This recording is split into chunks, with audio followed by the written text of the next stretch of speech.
Hello guys, a very good morning to all of you. स्वागत है आप सभी का ऑनलाइन स्टडी एकेडमी में।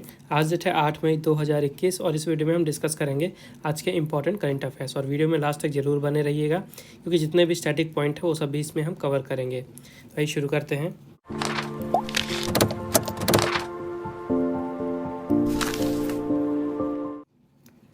तो आज का पहला क्वेश्चन है, where was the first ever India France Australia trilateral foreign ministerial dialogue held recently.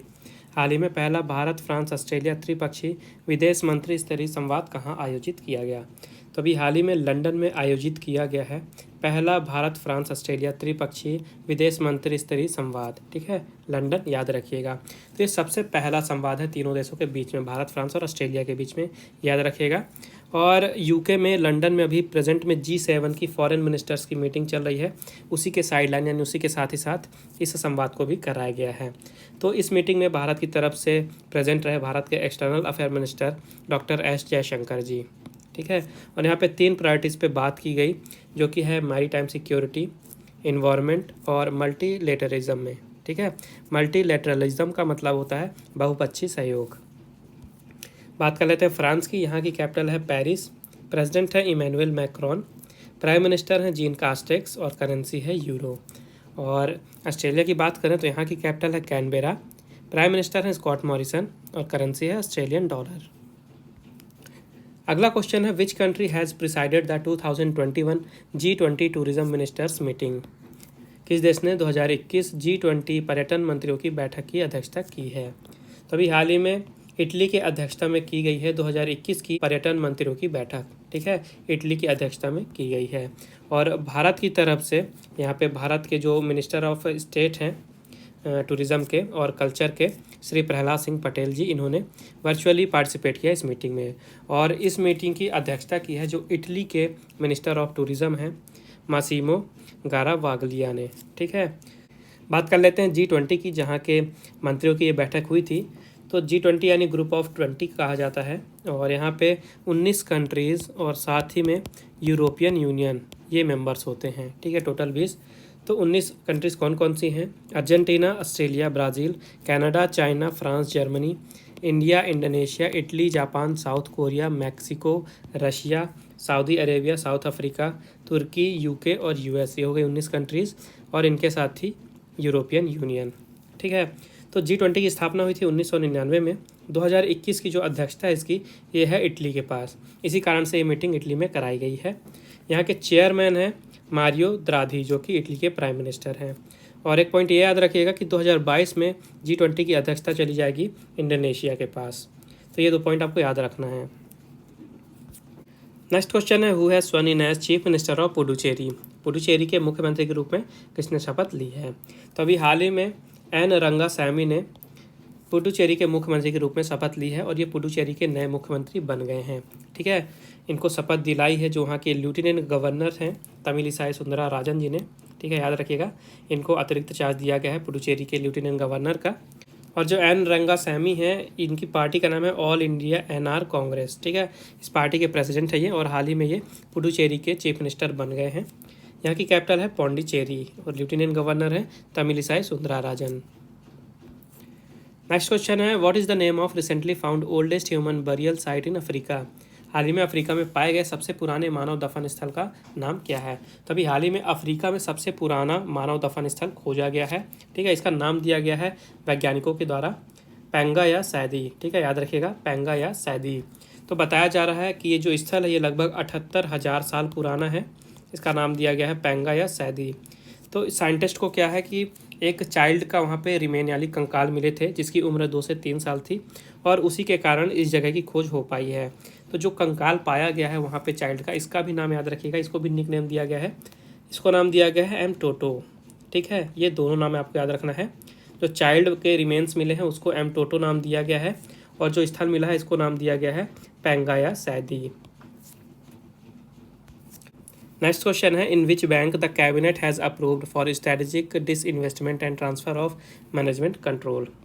Cabinet ने किस बैंक के रणनीतिक विनिवेश और प्रबंधन नियंत्रण के हस्तांतरण को अपनी मंजूरी दी है। तो अभी हाल ही में कैबिनेट ने IDBI बैंक के स्ट्रेटेजिक डिसइन्वेस्टमेंट और ट्रांसफ़र ऑफ मैनेजमेंट कंट्रोल को अपनी मंजूरी दी है। इसको अप्रूवमेंट दे दिया गया है कैबिनेट कमेटी के द्वारा।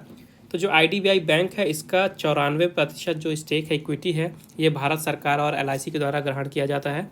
गवर्नमेंट का इसमें हिस्सा है 45.48% और LIC का हिस्सा है 49.24%। ठीक है, तो अभी प्रेजेंट में जो LIC है यही IDBI बैंक का मैनेजमेंट कंट्रोलर है और प्रमोटर है, और जो गवर्नमेंट ऑफ इंडिया है ये IDBI बैंक की को प्रमोटर है अभी प्रेजेंट में। बात कर लेते हैं IDBI बैंक की। तो इसके MD और CEO हैं राकेश शर्मा।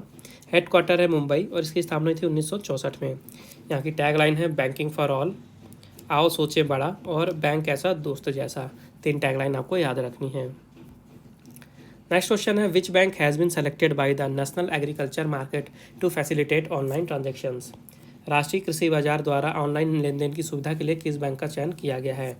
तो अभी हाल ही में नेशनल एग्रीकल्चर मार्केट यानी कि ENAM के द्वारा कोटक महिंद्रा बैंक का चुनाव किया गया है ऑनलाइन ट्रांजैक्शन फैसिलिटी देने के लिए। ठीक है, ऑनलाइन लेन देन की सुविधा प्रदान करने के लिए कोटक महिंद्रा बैंक का चयन किया गया है ENAM के द्वारा। तो ये किया क्यों गया है, तो जितने भी स्टेक होल्डर हैं वो अगर नेशनल एग्रीकल्चर मार्केट के प्लेटफॉर्म पे पेमेंट करते हैं, चाहे वो फार्मर हो, चाहे ट्रेडर हो या फार्मर प्रोड्यूसर ऑर्गेनाइजेशन हो, तो उनको ऑनलाइन ट्रांजैक्शन की फैसिलिटी प्रोवाइड कराने के लिए NAM ने पार्टनरशिप की है कोटक महिंद्रा बैंक के साथ। तो इस पार्टनरशिप के अंदर में जो बैंक है ये पेमेंट करने की फैसिलिटी देगा, पेमेंट रुका है तो उसको क्लियर करने की या उसकी सेटलमेंट करने की, ये इस टाइप की सारी सर्विसेज प्रदान करेगा। ठीक है, ताकि जो बायर हैं और सेलर हैं उनके बीच में ट्रेड की फैसिलिटी दी जा सके। बात कर लेते हैं कोटक महिंद्रा बैंक की। तो इसकी स्थापना हुई थी 1985 में। हेडक्वार्टर है मुंबई में। MD और CEO हैं उदय कोटक और टैगलाइन है let's make money simple. Next question है what is the latest estimation of Fitch ratings about India GDP growth in physical year 22। वित्त वर्ष 2022 में भारत की GDP वृद्धि के बारे में फिच रेटिंग का नवीनतम अनुमान क्या है। तो फिच रेटिंग ने पहले अनुमान दिया था कि 2022 में, जो वित्तीय वर्ष 2022 है, यहाँ पे भारत की GDP 12.8% की दर से ग्रो करेगी। लेकिन अभी पेंडेमिक बढ़ चुका है पूरे देश में काफ़ी ज़्यादा, इस कारण से इन्होंने अपने एस्टिमेशन को रिवाइज़ किया है और अब इनके अनुमान के अनुसार 2022 में, वित्तीय वर्ष 2022 में भारत की GDP में 9.5% की वृद्धि होगी। ठीक है, याद रखिएगा 9.5%, पहले था 12.8%। इसके अलावा कल मैंने आपको बताया था कि जो S&P रेटिंग्स है इन्होंने 9.8% का प्रेडिक्शन दिया है और गोल्डमैन एंड शैज ने अपना प्रेडिक्शन दिया था 11.1% का। और ये सारे प्रेडिक्शन हैं फिजिकल ईयर 22 के लिए। नेक्स्ट क्वेश्चन है who has been appointed as director of the Indian institute of rice research. भारतीय चावल अनुसंधान संस्थान के निदेशक के रूप में किसे चुना गया है। तो अभी हाल ही में RM सुंदरम को चुना गया है Indian institute of rice research यानी कि IIRR के डायरेक्टर के रूप में। ठीक है, RM सुंदरम नाम याद रखिएगा। इसके अलावा जो बाकी के 3 नाम हैं ये भी बता देता हूँ। MK स्टैलिन जो हैं ये अभी हाल ही में तमिलनाडु के नए मुख्यमंत्री बने हैं। ठीक है, PC पंत जो हैं ये अभी हाल ही में NHRC यानी कि नेशनल ह्यूमन राइट काउंसिल के एक्टिंग चेयरपर्सन नियुक्त किए गए हैं। और जो T रविशंकर हैं ये नाम इम्पोर्टेंट है, ये RBI के 4थे डिप्टी गवर्नर बने हैं। ठीक है, तो ये सारे नाम इम्पोर्टेंट है, आपको सारे नाम याद रखने हैं। नेक्स्ट क्वेश्चन है which organisation has release the 2021 global report on food crisis. किस संगठन ने 2021 की खाद्य संकट पर वैश्विक रिपोर्ट जारी की है। तो अभी हाल ही में GNAFC, ठीक है, GNAFC यानी कि global network against food crisis, ये एक संस्था का नाम है।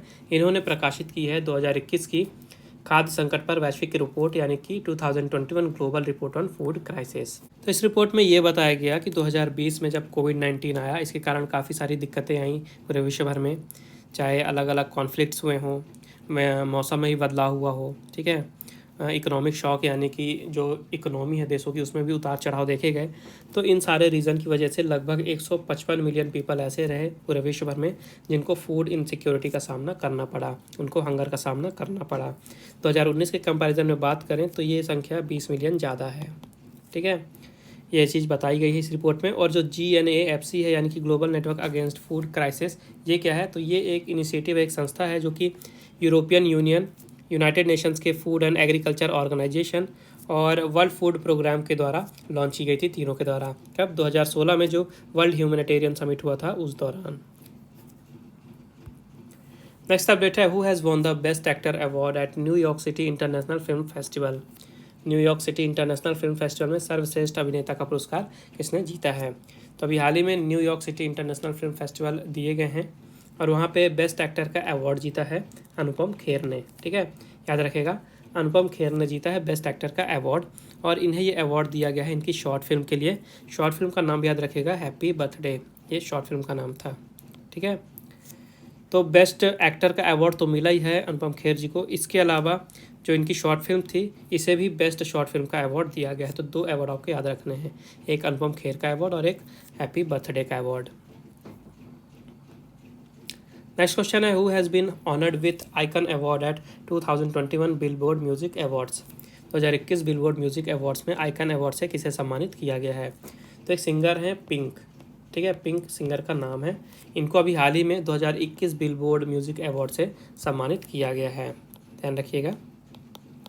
और ये जो अवार्ड है ये बिलबोर्ड के जो चार्ट्स होते हैं म्यूज़िक के, उनमें जो आर्टिस्ट सक्सेस पाते हैं, जो टॉप पे रहते हैं, उन्हें इस सम्मान से सम्मानित किया जाता है। नेक्स्ट क्वेश्चन है, former union minister Chaudhary Ajit Singh pass away recently, he was chief of which country. पूर्व केंद्रीय मंत्री चौधरी अजीत सिंह जी का हाल ही में निधन हो गया है, वह किस पार्टी के प्रमुख थे। तो अभी हाल ही में चौधरी अजीत सिंह जी का निधन हो गया है कोविड के चलते, और वो किस पार्टी के प्रमुख थे आपको इस क्वेश्चन में ये बताना है।